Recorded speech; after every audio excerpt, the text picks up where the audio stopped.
विकटोत्कटसुन्दरदन्तिमुखम् भुजगेन्द्रसुसर्पगदाभरणम् गजनीलगजेन्द्रगणाधिपतिम् प्रणतोऽस्मि विनायकहस्तिमुखम्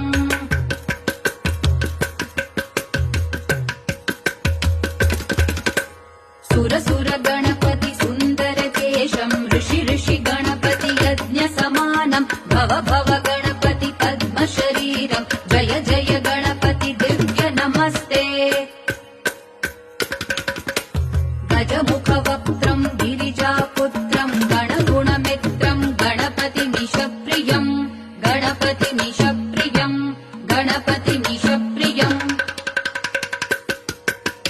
करधृत